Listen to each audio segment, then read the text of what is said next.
Et après l'attaque du Hamas contre Israël, faut-il ou pas craindre un nouveau choc pétrolier? Bonjour Xavier. Bonjour David. Xavier Patrolin, président d'Albatros Capital.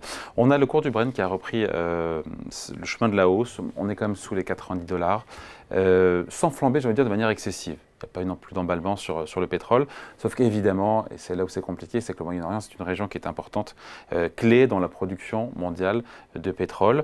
Et de gaz. Et de gaz. Donc voilà. Et donc on se dit que le marché du pétrole pourrait très être secoué s'il y avait des représailles envers l'Iran, s'il y avait embrasement, l'Arabie Saoudite n'est pas loin, voilà. Oui, ben tu as quasiment tout résumé dans ta question introductrice. Effectivement, ce qui s'est passé ce week-end, au-delà de l'horreur des événements, ça réouvre une perspective d'instabilité. Surtout que le Moyen-Orient s'inscrivait dans une espèce de pacification des relations des pays arabes, et notamment des pays arabes producteurs de matières premières, vis-à-vis d'Israël. Et on se doute bien que l'un des objectifs du Hamas, il y en a plusieurs, mais l'un des objectifs est de remettre en cause cette pacification des relations, et notamment cette normalisation qui était en cours entre Israël et l'Arabie Saoudite. Et voilà.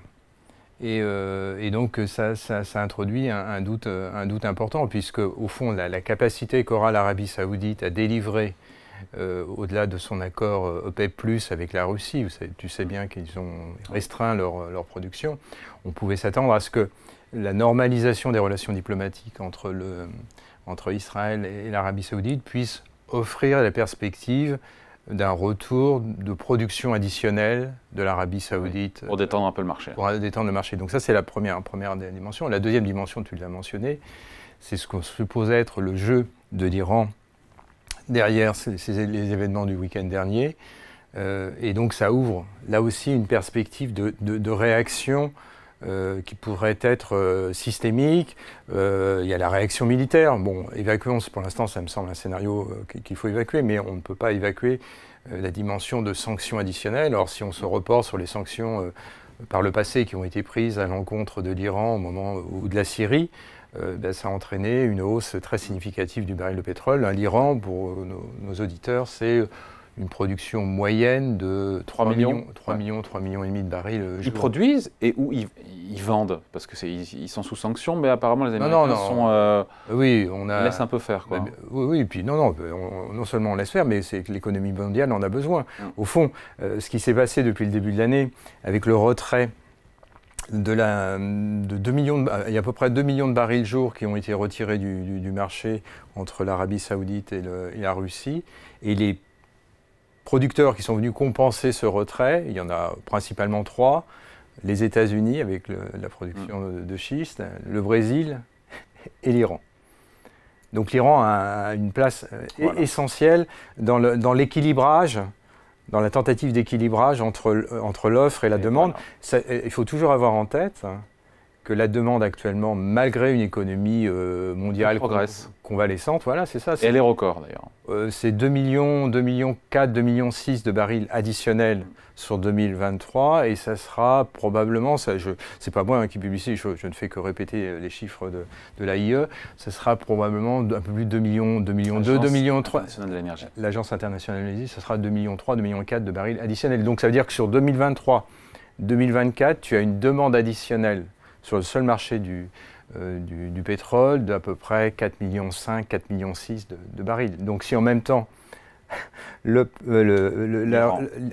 Russie et l'Arabie Saoudite retirent 2 millions et qu'en plus tu as des perspectives de sanctions sur un producteur qui produit l'Iran qui produit 3,5 millions, là le marché... Mais pour l'instant, tu vois bien que la réaction d'hier prouve que ce scénario a une probabilité qui a augmenté durant le week-end, évidemment, mais qui reste à ce stade faible. Ouais. Et l'Iran qui peut aussi fermer ce fameux, ça fait longtemps qu'on n'a pas parlé, le détroit d'Ormuz, qui est en mer Rouge, par lequel transitent quand même 17 ou 20 millions de barils par jour, c'est 20% de la production mondiale de pétrole.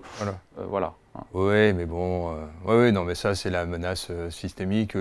Bon, après, si on rentre dans une conflictualité majeure, une guerre moyen-orientale, là, ok, on abordera ce scénario, mais ça me semble peu probable, d'autant que les Américains ont déplacé le groupe aéronaval du porte-avions Gerald Ford.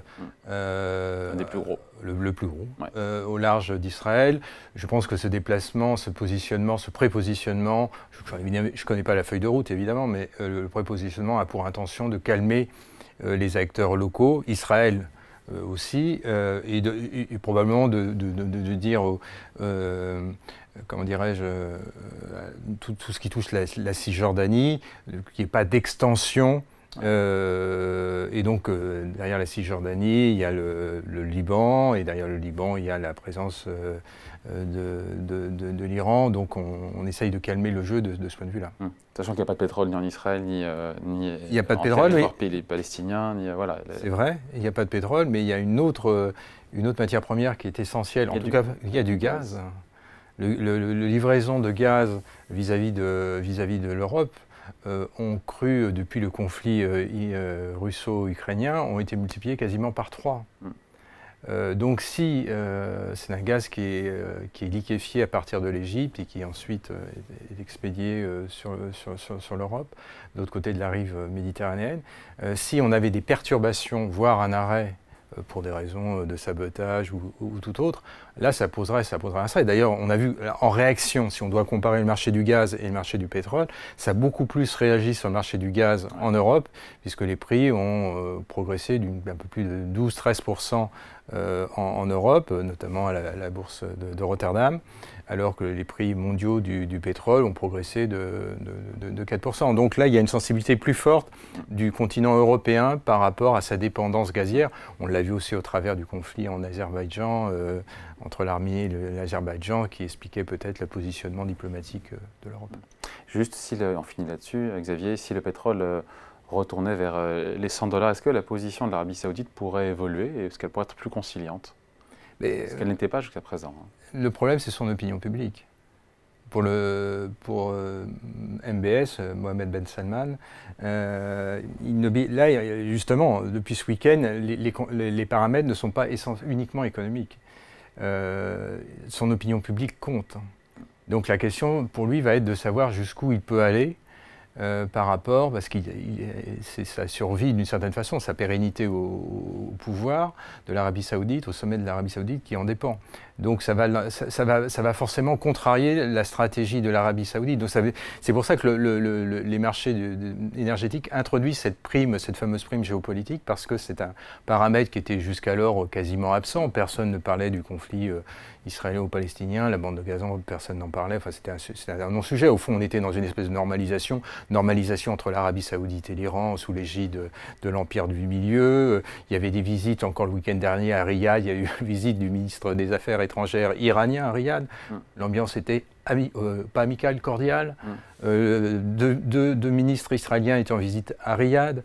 Donc on voyait bien qu'il y avait une dynamique diplomatique, une dynamique de pacification, de normalisation plutôt, de normalisation, qui permettait d'être uniquement sur des problèmes d'équilibrage offre-demande, sur des critères de cartélisation OPEP, non-OPEP.